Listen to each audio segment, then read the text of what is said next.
Hello, everybody. Today I'm going to be talking about something a little controversial in French class. It's teaching students how to use Google Translate. Now, I know a lot of French teachers say, Google Translate, don't use it. But I think that a better approach would be if we can show kids how to properly use Google Translate to actually help them writing their French instead of writing it for them.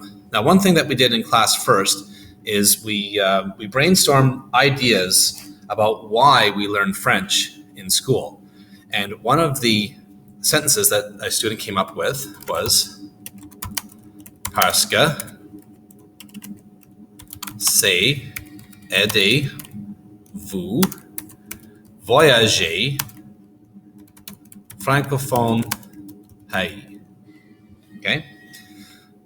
So with my class, what I did was I typed in this sentence verbatim that the student had written on their own, and then I asked them to look at the English translation because it's helping you travel Francophone countries. Now, the first question I asked them is it clear what the person was trying to communicate? What message were they trying to communicate? And it came out that, yes, we did understand that the person was trying to say that we learn French because it helps us travel to Francophone countries.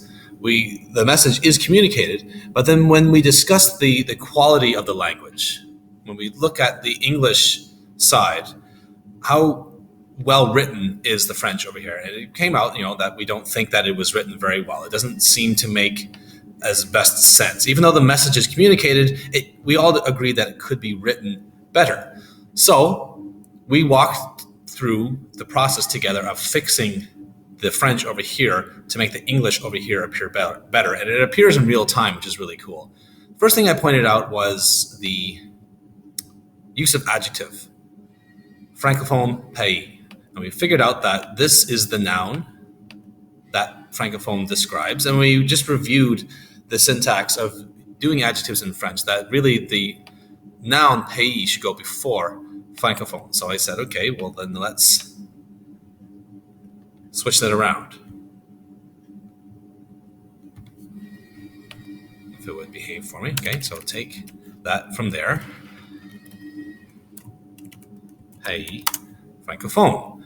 So that we can see the effect that it made right away because it's helping you travel Francophone country. Then I say, well, what's wrong with this? Okay, and people pointed out that it should actually be countries, should be plural. So we look over here and we review plurals. Pays is a word that ends with s already, so it doesn't need to be doesn't need to have an s added to it. But we reviewed that when you're making something plural, the adjective needs to be plural as well, so that we add an s. Okay, so now Francophone countries. So getting better. And then we look up here because it's helping you.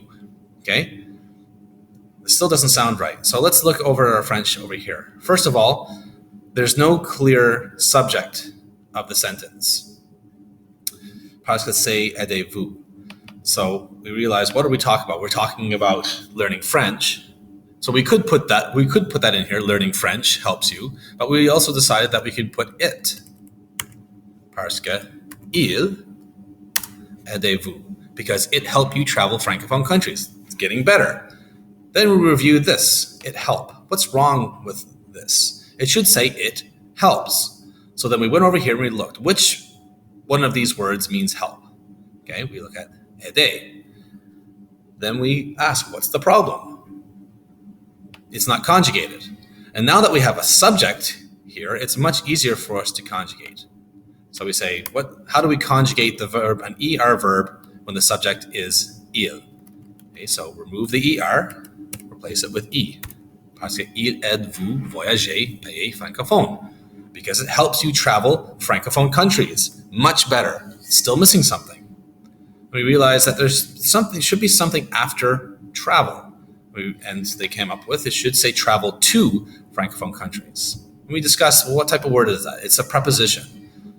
So then we reviewed prepositions in French. How to say to the.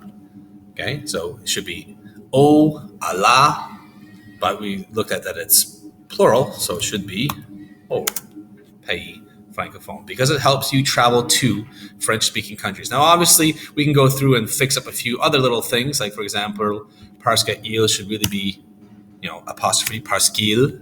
Okay, it really should be reflexive in here, but really, this is helping us. This exercise see that the more we fix things like proper subject, fix the conjugation, make sure the adjectives are written properly, that the plural is done properly, how doing all those things we can see reflected over here, the English improves. So this is a really good way to encourage your students to use Google Translate to improve their French writing. Instead of doing it for them, it can really help them improve how they're writing, because they can be typing their sentence over here, making corrections, and see how it improves the actual message. Okay, so that's how I did it in class.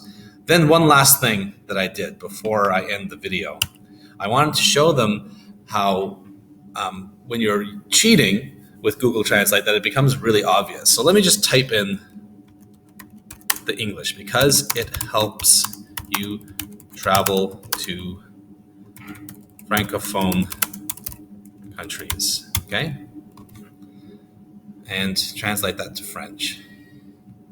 Okay, so then what we did, we discussed how this is different than what we were working with earlier, and pointing out that Google Translate, if you just type in English and get it to translate to French, will sometimes give you a sentence that's more advanced than someone who's in, say, a grade 8 level, and how it becomes very easy for the teacher to realize that they're not using Google Translate to help improve their writing, they're using Google Translate to write for you, and that's not how we improve. Okay, that was my lesson on how to use Google Translate in class. I hope you find it useful. See you next time.